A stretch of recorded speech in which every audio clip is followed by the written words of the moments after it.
The night sky was a canvas of terror as the Zorathi warships descended upon Earth, their enormous, blackened hulls casting ominous shadows over major cities.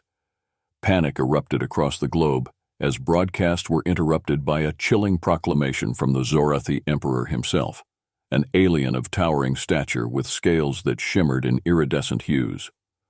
"People of Earth," the Emperor's voice boomed, "you have been chosen for subjugation. Surrender now, and your lives will be spared." Governments scrambled to respond.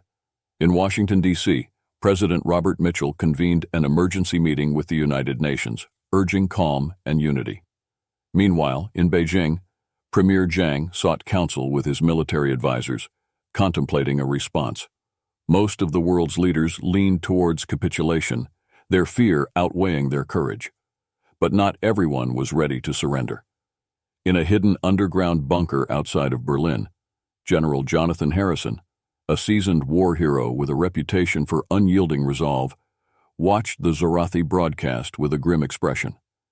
Beside him stood Dr. Emily Carter, a brilliant scientist specializing in xenotechnology, whose research had been ignored by many but would soon become humanity's lifeline. "We can't just roll over," Harrison muttered, his jaw clenched. "If we do, they'll break us." Dr. Carter nodded, her mind already racing with ideas. "We need to understand their technology, find their weaknesses. We have to fight back."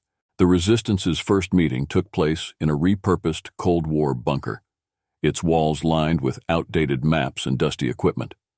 Around the table sat a diverse group: Major Elena Vasquez, a tactical genius from Spain; Captain David Thompson, an American pilot with nerves of steel; and Li Wei, a cyber warfare expert from China. Each brought unique skills and a shared determination to fight for Earth's freedom. "We need to strike a blow that shows we're not going to be cowed," Harrison declared, his voice steady. "Something bold, something unexpected." Dr. Carter stepped forward, displaying a holographic projection of a Zorathi command ship. "This is our target," she said, pointing to a weak spot in the ship's armor. "If we can get a small team inside, we can plant explosives and cripple their operations. It's risky, but it could give us the edge we need." The room buzzed with a mix of excitement and apprehension. Major Vasquez spoke up, her eyes sharp with resolve. "I can lead the ground team. We'll need the best soldiers and the element of surprise." Captain Thompson grinned. "I'll get us there. They won't see us coming." The plan was set in motion. The Resistance worked tirelessly, preparing for their audacious strike. Engineers modified existing military hardware with salvaged alien technology, creating hybrid weapons capable of piercing Zorathi defenses. Soldiers trained in simulated environments, honing their skills for the upcoming mission. Finally, the day came. Under the cover of night, a small stealth ship carrying Vasquez, Thompson, and a hand-picked team of elite soldiers launched from a hidden base in the Alps. The tension was palpable as they approached the towering Zorathi command ship, its dark hull looming like a harbinger of doom. "We're in position," Thompson whispered over the comms, his hands steady on the controls. Vasquez led her team through a series of daring maneuvers, bypassing security drones and electronic surveillance. They planted the explosives deep within the ship's core, working swiftly and silently. As they made their escape, the timer ticked down. Moments later, a massive explosion rocked the night sky. The Zorathi command ship, once a symbol of invincibility, was now a burning wreck, falling from the heavens in a cascade of fire and debris. The Resistance had struck their first blow, and the world watched in awe as the message spread. Humanity would not go quietly into subjugation. The fight had just begun. General Harrison and Dr. Carter, now fully committed to their roles as leaders of the Resistance, orchestrated their next move. Using the momentum from their initial victory, they aimed to disrupt Zorathi operations on a larger scale. Their target, a Zorathi supply depot on the outskirts of Cairo, a critical node in the aliens' logistics network. Gathering intelligence from various sources, including hacked Zorathi communications and reconnaissance drones, the Resistance crafted a meticulous plan. A multi-pronged assault would be required, combining ground forces with aerial support. The element of surprise remained their greatest advantage, In a hidden base beneath the Sahara Desert, the resistance forces prepared for the mission. Teams checked their weapons, fine-tuned their equipment, and reviewed their objectives. Major Elena Vasquez, fresh from her success on the command ship mission, briefed her squad on the plan. "We hit them hard and fast," she said, her voice calm but intense. "Our primary objective is to destroy the depot and disrupt their supply lines. Secondary objective, gather any intel we can find. Stay sharp, stay focused, and we'll make it out in one piece." Captain David Thompson, piloting a heavily modified stealth bomber, would lead the aerial assault. His ship, equipped with advanced alien cloaking technology, would provide cover and support for the ground troops. The resistance had managed to incorporate the Zorathi's own technology against them, creating a formidable hybrid arsenal. As the sun set over the desert, the mission commenced. Thompson's bomber soared silently across the sky, evading Zorathi radar. On the ground, Vasquez and her team approached the depot, moving swiftly through the shadows. The depot, heavily guarded by Zorathi soldiers and automated turrets, loomed ahead. Thompson's voice crackled over the comms. "Ground team, in position, beginning aerial assault." Explosions lit up the night as Thompson's bomber unleashed a barrage of precision strikes, taking out key defensive positions. The ground team surged forward, engaging in fierce combat with the surprised Zorathi forces. Vasquez led the charge, her tactical acumen evident in every maneuver. Inside the depot, chaos reigned. The resistance soldiers moved methodically, planting charges on key infrastructure points. Dr. Carter, remotely guiding the team from the command center, monitored their progress and provided real-time intel. Her expertise in xenotechnology proved invaluable, as she identified critical targets for demolition. The battle intensified, with Zorathi reinforcements arriving in waves. The resistance held their ground, utilizing their superior tactics and knowledge of the terrain. Vasquez's team encountered heavy resistance near the main storage area, where vital supplies and equipment were housed. "Hold the line," Vasquez shouted, rallying her troops. "We can't let them retake this position." Amidst the chaos, a young soldier named Amir, a local who had joined the resistance after his family was killed in the invasion, managed to hack into the depot's mainframe. He downloaded valuable data, including troop movements and supply routes, before planting the final charge. The victory at the Cairo supply depot marked a turning point in the war against the Zorathi. The successful mission not only crippled the enemy's logistics, but also sent a powerful message to the rest of humanity.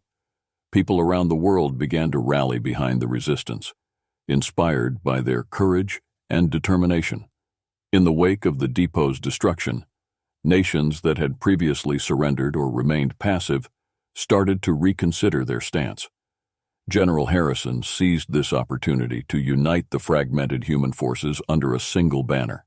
He reached out to military leaders, government officials, and influential figures from around the globe, advocating for a coordinated global resistance.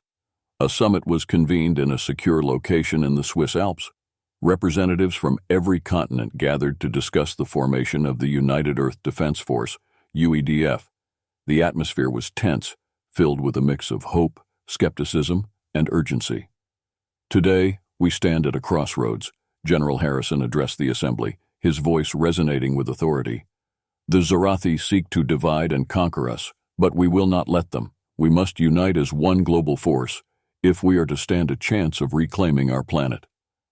Dr. Carter presented the intelligence gathered from the depot raid, highlighting the vulnerabilities of the Zorathi and the potential strategies for future operations. Her detailed analysis convinced many skeptics of the feasibility of organized resistance. As the summit progressed, heated debates gave way to a growing consensus. Leaders from diverse backgrounds and ideologies began to see the necessity of cooperation. Former enemies shook hands, and rival nations agreed to set aside their differences for the greater good.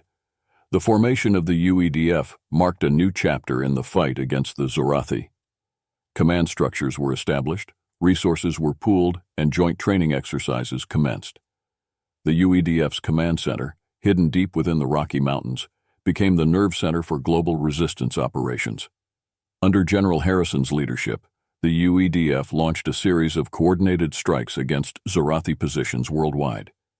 These operations ranged from sabotage missions in the dense jungles of South America to full-scale assaults in the urban landscapes of Europe and Asia. Each victory, no matter how small, bolstered human morale and weakened the Zorathi grip on Earth. In Tokyo, a team led by Captain Aiko Tanaka successfully liberated a Zorathi-held power plant, restoring electricity to millions and demonstrating the effectiveness of joint operations.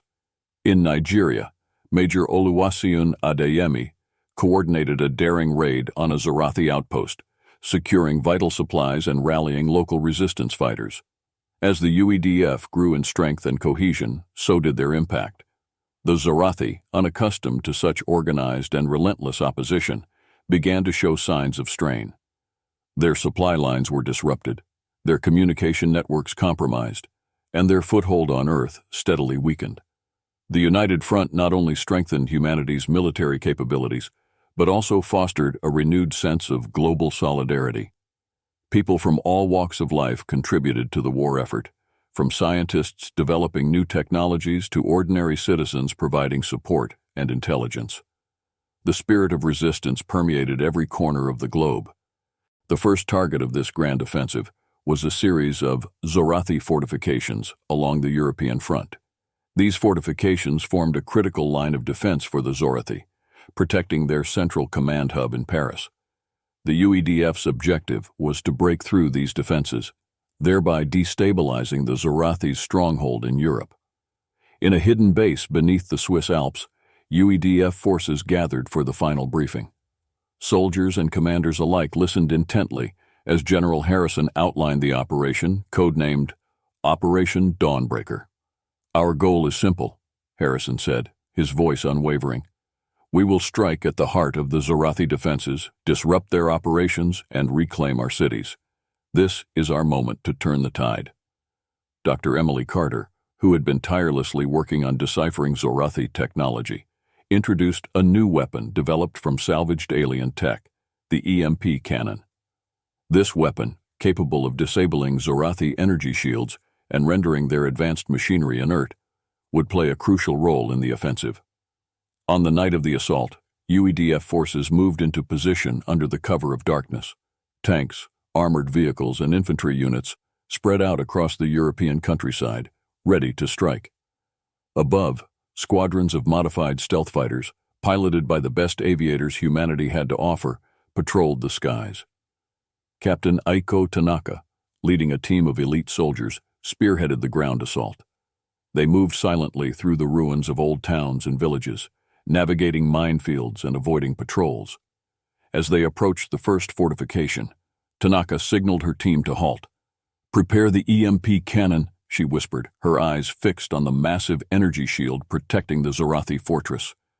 The cannon fired with a low hum, and a pulse of electromagnetic energy shot towards the shield.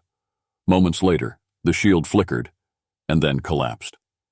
The UEDF forces launched their attack, storming the fortress with a ferocity that caught the Zorathi off guard. Explosions and gunfire filled the air as human and alien forces clashed in brutal combat. The battle raged for hours, with UEDF forces steadily pushing the Zorathi back. The EMP cannons proved invaluable, neutralizing the enemy's technological advantage and leveling the playing field. Tanaka's team moved from one stronghold to the next, dismantling defenses and capturing key positions.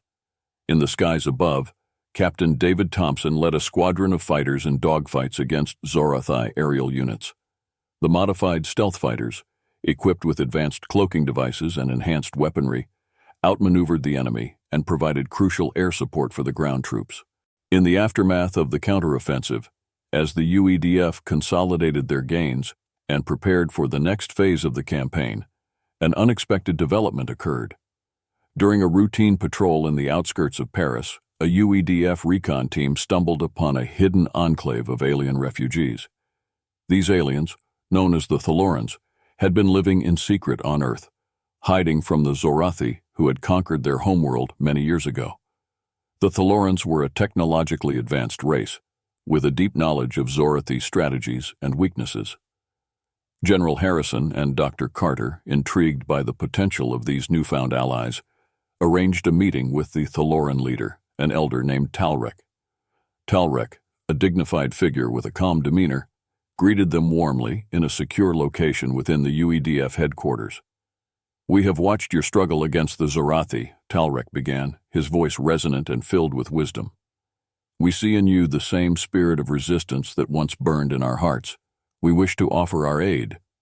Dr. Carter leaned forward, her interest piqued. "What kind of assistance can you provide?" Talrek gestured to his companions, who brought forward various pieces of advanced technology. "We possess knowledge of Zorathi systems and tactics. Our technology, though ancient by their standards, can still provide a significant advantage. We also have warriors skilled in guerrilla warfare who can join your ranks." Harrison nodded thoughtfully. "We could use every bit of help we can get, but why now? Why reveal yourselves after all this time?" Talrek's expression turned somber. "We had hoped to avoid further conflict, but we see now that hiding is no longer an option. The Zorathi must be stopped, and we believe that your people have the strength to do it." With the Tholorans joining their cause, the UEDF gained a significant boost in both technological prowess and manpower. Thoran engineers collaborated with Dr. Carter and her team, integrating their advanced systems into UEDF weaponry and defenses. Their warriors, trained in stealth and close-quarters combat, blended seamlessly into UEDF operations. One of the first joint missions with the Tholorans was a raid on a Zorathi communication hub in the heart of Paris. The objective was to disrupt the enemy's command and control network, further crippling their ability to coordinate defenses. Leading the mission was Major Elena Vasquez, who had formed a strong bond with the Thoran warriors. Alongside her was Talrek's daughter, Liara, a skilled fighter with an intimate knowledge of Zorathi tactics. As they approached the communication hub, Vasquez briefed her team. "This is a high-risk operation, but if we succeed, we can blind the Zorathi and give ourselves a major advantage. Remember, we're not alone in this. Trust in our new allies." The team infiltrated the facility under the cover of night, using Thoran cloaking devices to evade detection. Inside, they encountered heavy resistance, but the combination of human and Thoran tactics proved overwhelming. Liara's knowledge of Zorathi systems allowed them to quickly disable security measures and access the main control room. With explosives planted and data retrieved, the team made their escape just as the facility erupted in a series of explosions. The successful raid dealt a significant blow to the Zorathi and showcased the power of the new alliance. In secret meetings, Reynolds gathered a group of like-minded individuals, including high-ranking officers and influential civilians. They formed a faction within the UEDF, advocating for a negotiated peace that would secure humanity's survival, even if it meant living under Zorathi rule. Reynolds saw himself as the one who could broker this deal, elevating his own status in the process. One evening, as General Harrison and Dr. Carter were finalizing plans for their next offensive, Reynolds made his move. He and his loyalists stormed the command center, weapons drawn. The room erupted into chaos as soldiers loyal to Harrison clashed with the coup plotters. "Harrison, this madness has to stop," Reynolds shouted over the din, his eyes burning with intensity. "We can't win this war. Negotiation is our only hope." General Harrison, maintaining his composure, replied firmly, "Surrendering to the Zorathi is not an option. They won't spare us, they'll enslave us. We fight for our freedom, and that means no negotiations." Before Reynolds could respond, the sound of gunfire intensified. Loyal UEDF soldiers, led by Major Vasquez and Captain Thompson, fought their way into the command center. A fierce battle ensued, but eventually the coup plotters were overpowered and disarmed. Reynolds, realizing his failure, tried to flee, but was apprehended by Thompson. "You've betrayed everything we stand for," Thompson said, restraining him. "You'll face justice for this." With the betrayal behind them and the UEDF united once more, it was time to execute a bold and risky plan. Dr. Carter, using intelligence gathered from the Tholorans and previous missions, proposed an infiltration of the Zorathi Mothership orbiting Earth. The Mothership was the heart of Zorathi operations, and sabotaging it could turn the tide of the war. General Harrison approved the plan, recognizing its potential to deliver a crippling blow to the Zorathi. A select team was assembled for the mission, consisting of the best soldiers and Thoran allies. Leading the team was Major Vasquez, with Liara as her second-in-command. The team trained intensively, rehearsing their approach and infiltration tactics. Dr. Carter developed specialized equipment for the mission, including advanced cloaking devices and hacking tools. Captain Thompson would pilot the stealth ship that would transport the team to the Mothership. On the night of the mission, the team boarded the stealth ship with a mix of excitement and trepidation. Thompson navigated through the vast Zorathi fleet, evading patrols and automated defenses with expert precision.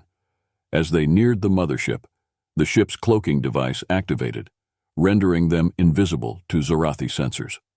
"We're in position," Thompson whispered over the comms, his hands steady on the controls. "Infiltration team, prepare for deployment." The team exited the stealth ship and entered the Mothership through a maintenance hatch. Inside, they moved with practiced precision, avoiding detection and neutralizing guards silently. The corridors of the Mothership were vast and labyrinthine, filled with advanced technology and alien architecture. Liara led the way, using her intimate knowledge of Zorathi design to guide them to the central control room. Along the way, they encountered numerous challenges, from automated security drones to heavily armed patrols. Each obstacle was overcome through a combination of human ingenuity and Thoran expertise. As they neared the control room, the team split into two groups. Vasquez's group would plant explosives on critical systems, while Liara's group would hack into the mainframe to gather valuable intelligence and disrupt communications. The control room was heavily guarded, but the team executed their plan with precision. Vasquez and her soldiers engaged the guards in a fierce firefight, providing cover for Liara and the hackers. The sound of gunfire and explosions echoed through the corridors as they fought their way through. Liara, working quickly, breached the mainframe and began downloading data. "We've got what we need," she announced, her fingers flying over the controls. "Now let's blow this place and get out." The team regrouped and made their way back to the extraction point, setting off the explosives as they went. The Mothership shook with the force of the detonations, systems failing and alarms blaring. Thompson, waiting in the stealth ship, activated the cloaking device and prepared for a hasty retreat. As the team boarded the ship, Vasquez signaled Thompson, "Mission accomplished. Let's get out of here." General Harrison, buoyed by the recent victories, called for a comprehensive assault plan. The objective was to liberate key cities worldwide and dismantle the remaining Zorathi strongholds.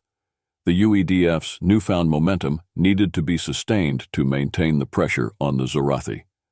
In the war room, maps and holograms displayed the next targets: London, Moscow, and Beijing. Each city had been heavily fortified by the Zorathi, serving as critical hubs for their operations on Earth. Coordinated strikes would be essential to ensure the simultaneous liberation of these key locations. "Operation Rising Phoenix," Harrison announced to his assembled commanders, "is our next step. We'll hit them where it hurts and take back our cities. Remember, our ultimate goal is not just to win battles, but to reclaim our planet." Teams were deployed, each led by seasoned officers. Major Vasquez was tasked with liberating London, Captain Thompson would lead the assault on Moscow, and Major Oluwaseun Adeyemi was assigned to Beijing. Each team incorporated Thoran warriors and utilized the latest hybrid technologies developed by Dr. Carter and her team. In London, Vasquez's team launched a pre-dawn raid on Zorathi fortifications. The city, shrouded in mist, became a battlefield as UEDF forces clashed with Zorathi soldiers in the narrow streets and ancient buildings. Vasquez led her troops with determination, pushing through enemy lines and reclaiming strategic points. The battle for Moscow saw Captain Thompson utilizing aerial superiority to decimate Zorathi defenses. His squadron of stealth bombers and fighter jets rained destruction from above, while ground forces moved in to secure the city. The harsh Russian winter added another layer of challenge, but the UEDF pressed on, undeterred. In Beijing, Major Adeyemi coordinated a multifaceted assault, involving guerrilla tactics and high-tech warfare. Utilizing the city's dense urban environment, his team navigated through alleys and high-rises, outmaneuvering the Zorathi at every turn. The Thoran warriors, experts in close-quarters combat, proved invaluable in these skirmishes. Each battle was hard-fought and bloody, but the determination of the UEDF and their allies could not be quelled. One by one, the cities were liberated. The Zorathi, struggling to regroup, faced mounting losses and dwindling resources. General Harrison and his top strategists spent weeks planning the assault. They knew this battle would be unlike any other. New York's dense urban landscape, combined with the Zorathi's advanced fortifications, posed significant challenges. The UEDF needed to execute a flawless operation to ensure victory. New York is the key, Harrison addressed his commanders. If we take the city, we break the back of the Zorathi occupation. This will be our hardest fight yet, but it will also be our greatest triumph.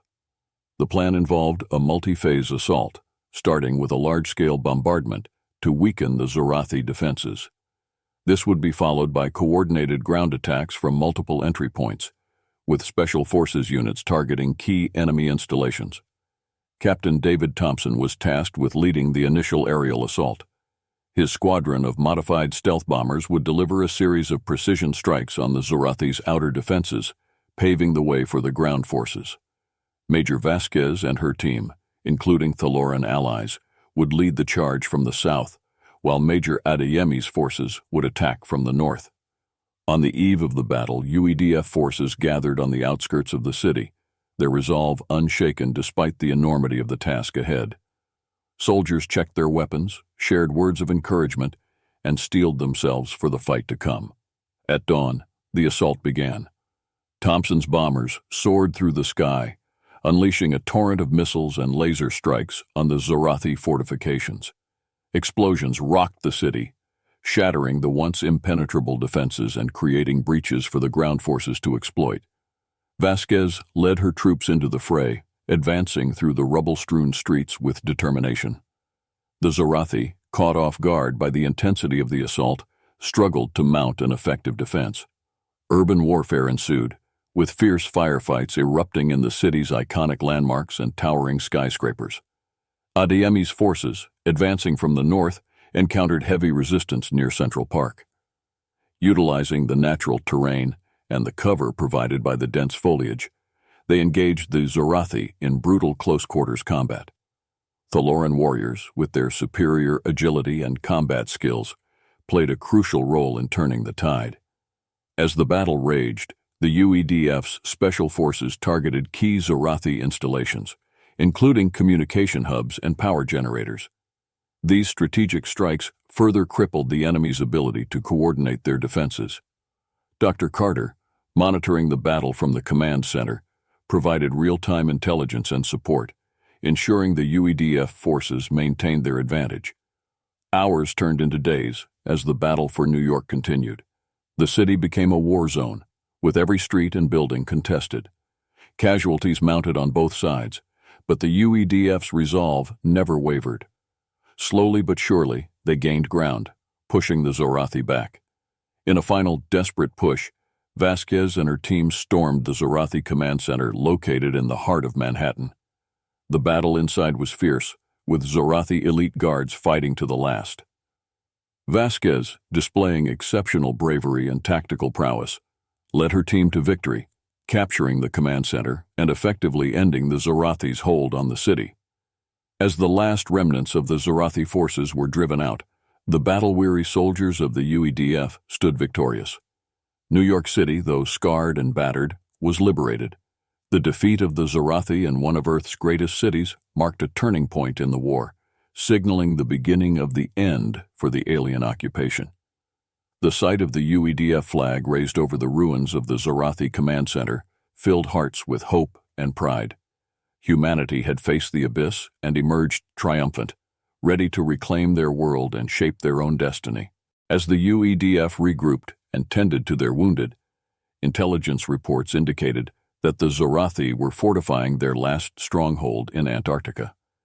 This base was the epicenter of their operations on Earth, housing their command and control center as well as the portal they used to bring reinforcements from their homeworld. The decision was made. The UEDF would launch a final, all-out assault on the Antarctic stronghold.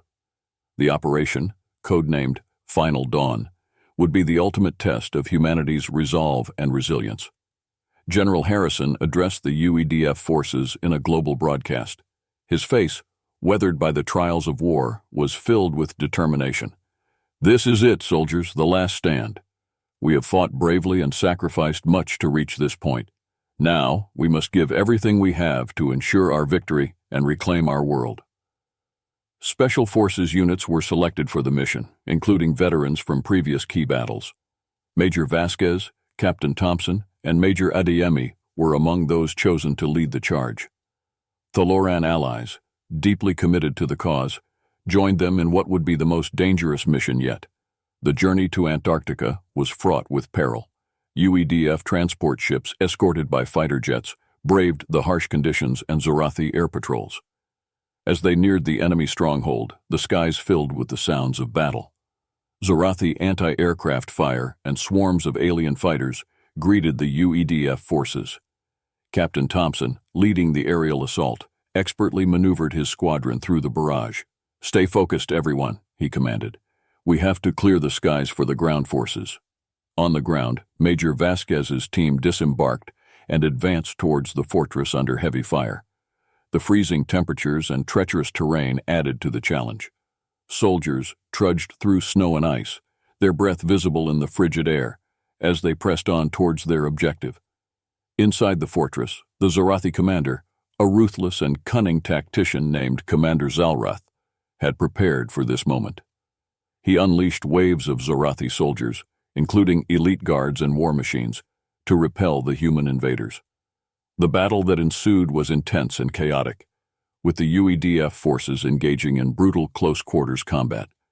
Major Adeyemi led his team through a series of tunnels beneath the fortress, aiming to disable the portal. They faced fierce resistance, but their determination and tactical prowess carried them through. Explosives were planted on key structural points, and Adeyemi set the timers with a grim smile. "For Earth," he muttered.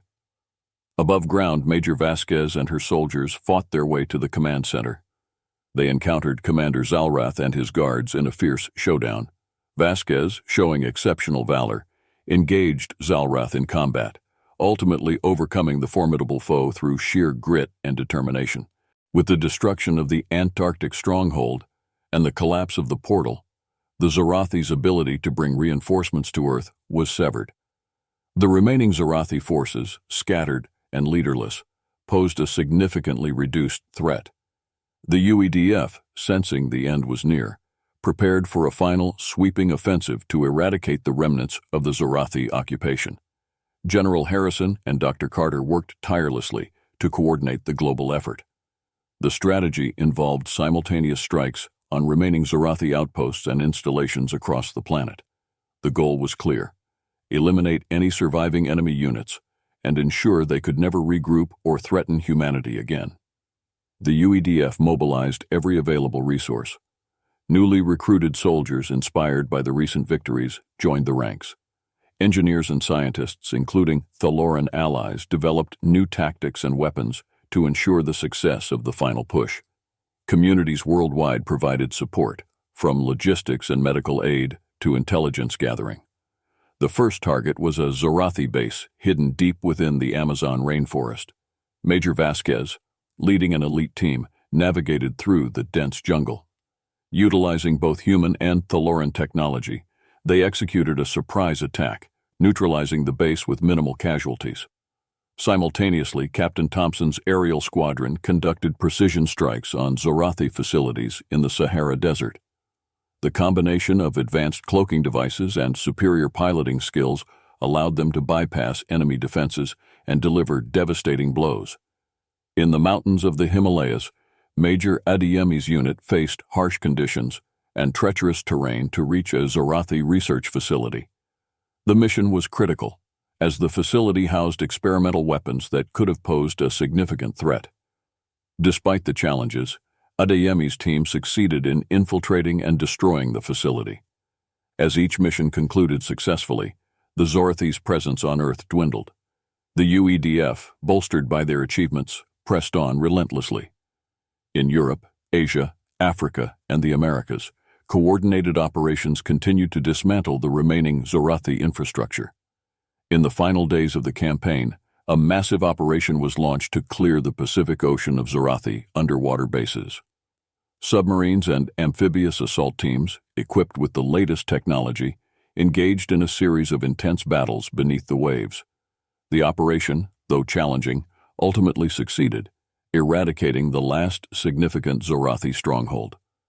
With the Zorathi forces on Earth effectively neutralized, the UEDF declared victory. The war, which had brought so much destruction and loss, was finally over.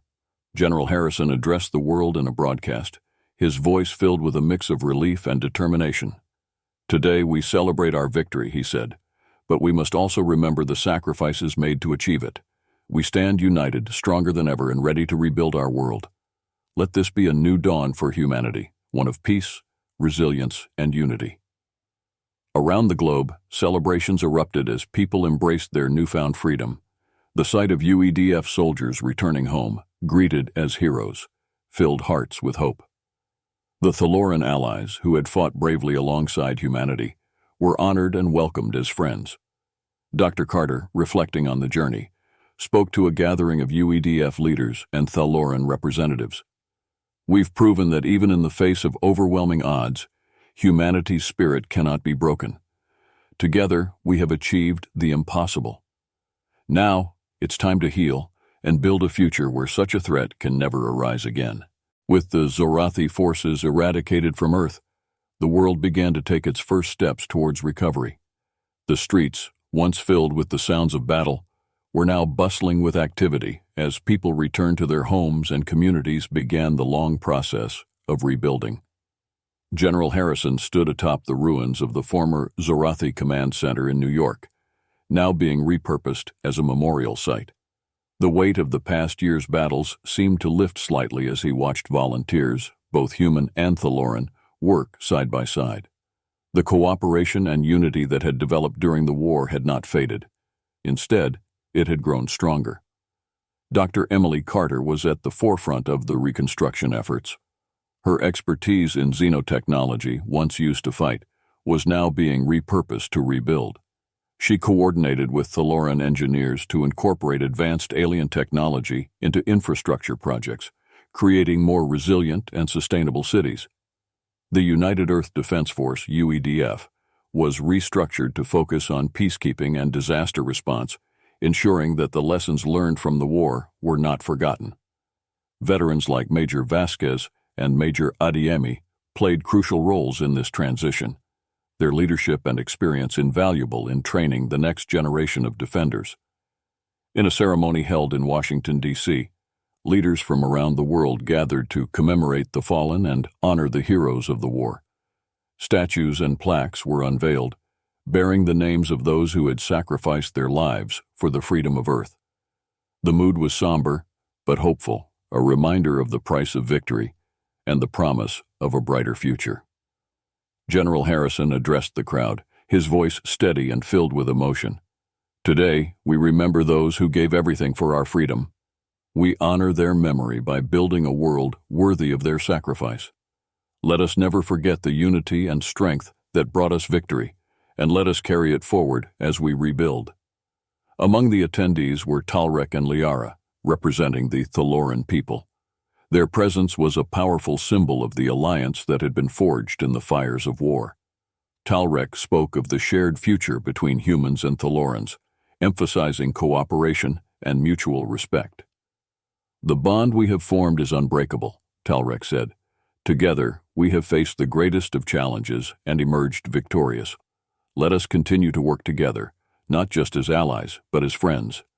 As cities were rebuilt and societies began to heal, a new spirit of global cooperation emerged.